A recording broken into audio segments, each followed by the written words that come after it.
కన్నప్ప తర్వాత మీరు ఏం సినిమా చేయబోతున్నారు? అంటే విష్ణు గారు ఒక నిర్మాతగా ఆయనకు రకరకాల ప్రాజెక్ట్స్ ప్లాన్ చేశారు. అలాగే డాక్టర్ మోహన్ బాబు గారు ఒక డ్రీమ్ ప్రాజెక్ట్ ఉంది. ఆ స్క్రిప్ట్ కూడా ఆయన చెయ్యాలనుకుంటున్నారు. సో వాటి తాలూకు స్క్రిప్ట్ మీద పనిచేయమని నాకు బాధ్యత అప్పగించారు. ఆ పనుల్లో ఉన్నాను. అలాగే నా మిత్రుడు డైరెక్టర్ యోగేష్ కేఎంసీన్ ఆయన నేను కలిసి ఒక కథ రాశాం. Heroine oriented action drama.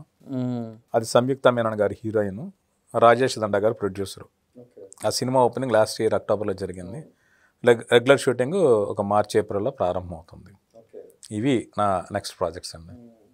ఇక కన్నప్ప షూటింగ్ అనుభవాల్లో ఇంకా మీరు ఎవరికి తెలియని విషయాలు ఇంకేమైనా ఉంటే?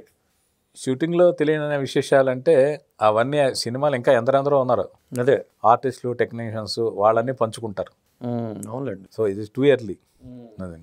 అదే దగ్గరకు వచ్చింది కాబట్టి ఇక్కడ ఒక ఇన్సిడెంట్, నా పర్సనల్ ఇన్సిడెంట్ చెప్తాను. నేను విష్ణు గారు 22 నవంబర్లో ఎప్పుడో వేరే ప్రాజెక్ట్స్ పిలిపించారు 8 సినిమాలకి. వాటి పనిలో ఉన్నాను. కన్నప్ప సినిమా వర్క్ జరుగుతుంది. వేరే రైటర్ ఎవరు, డైలాగ్ రైటర్. కన్నప్ప సినిమా సంబంధించి, కన్నప్ప చరిత్రకు సంబంధించి నాకు తెలిసిన విశేషాలు విష్ణు గారితో షేర్ చేసుకున్నాను. మీకు వీటి మీద బాగా నాలెడ్జ్ ఉంది అంటే, నాకు బాగా ఇంట్రెస్ట్ సార్ ఇలాంటి సబ్జెక్టులు అంటే, మీరు అవకాశం ఇస్తే నేను కంట్రిబ్యూట్ చేస్తాను. తప్పకుండా సార్ అన్నారు. 23 మార్చి 16 నేను తిరుపతి వెళ్ళా ఫ్యామిలీతో దర్శనానికి. తిరుమల దర్శనం అయిపోయింది. శ్రీకాళహస్తి ఫ్యామిలీతో బయలుదేరుతున్నాను. ఇలాగ విష్ణు గారి నుంచి ఫోన్, నేను యూనివర్సిటీలో ఉన్నా, మీరు రండి అని. సో వెళ్ళా. ఫ్యామిలీనేమో గుడికి పంపించే శ్రీకాళహస్తి టెంపుల్కి నేను విష్ణు గారిని కలిసా. మార్నింగ్ అనుకున్న మీటింగ్ ఈవినింగ్ వరకు సాగింది. ఈవినింగ్ మీరు మోహన్ బాబు గారిని కలుద్దని ఆయన తీసుకెళ్లారు. మోహన్ బాబు గారు, ప్రసాద్ మీ గురించి విన్నాను, సో కన్నప్ప సినిమా మీరు రాయండి అన్నాడు. సో నేను అన్ఎక్స్పెక్టెడ్గా ఒక మంచి సర్ప్రైజ్, ఒక అన్ఎక్స్పెక్టెడ్ గిఫ్ట్. చాలా ఆనందపడ్డా.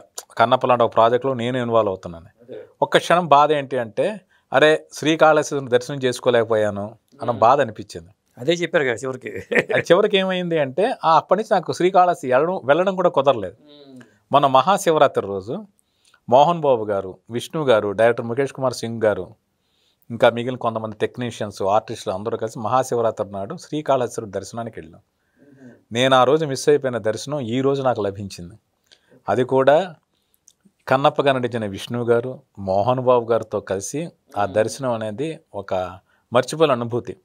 అంటే బహుశా పరమేశ్వరుడు లీల ఏంటి అంటే, నువ్వు మామూలుగా దర్శనానికి రావద్దు. కన్నప్ప అనే సినిమాకి ఒక మారేడాకుల, శివపూజలో ఒక మారేడాకుల నువ్వు ఏం చేయగలవు అది చేశాకే నా దర్శనం నీకు లభిస్తుందని శివుడు చెప్పినట్లుగా నేను భావించాను. అది నా పరంగా నేను మర్చిపోయిన ఒక అద్భుతమైన అనుభవం అండి. మరి ఇలాంటి సినిమా మన దర్శకులు చాలామంది ఉన్నారండి. ముఖేష్ కుమార్ సింగ్ గారు ఎందుకు అనుకున్నారు అంటే, ఇప్పుడు చూసిన పాన్ ఇండియా సినిమాలు నార్త్ ఇండియన్ ఆడియన్స్ కూడా సౌత్ ఇండియన్ డైరెక్టర్స్ మీద ఎక్కువ ఇంట్రెస్ట్ చూపిస్తున్నారు. రాజమౌళి గారు కావచ్చు, ప్రశాంత్ నీల్ గారు కావచ్చు, సుకుమార్ గారు కావచ్చు. కానీ ఇది ఒక పౌరాణిక గాథని ఒక సెన్సిబుల్గా చెప్పాలి. దానికి ఏంటంటే, ముఖేష్ కుమార్ సింగ్ గారు అనే మహాభారత్ సీరియల్లో చాలా ఎపిసోడ్స్ షూట్ చేసిన వ్యక్తి. ఆయనకు పురాణాల మీద, చరిత్ర మీద చాలా పట్టున్న వ్యక్తి. పర్సనల్గా కూడా ఆయనకు దైవభక్తి ఎక్కువ, చాలా నియమనిష్టలతో ఉంటాడు ఆయన. సో అలాంటి వ్యక్తి అంటే, ఆ మహాభారత్ లాంటి సీరియల్ తీసిన వ్యక్తి ఈ కథకి న్యాయం చేస్తాడని అనిపించి మోహన్ బాబు గారు ఆయన పిలిపించారు. నిజంగానే ఆయన ఈ కథలో, ఈ డ్రామాకి ఓవర్ మెలో డ్రామా కాకుండా చాలా సెన్సిబుల్గా ఆ ఇంపాక్ట్ క్రియేట్ అయ్యేలా ఆయన సినిమాని తీశారు. ఓకే.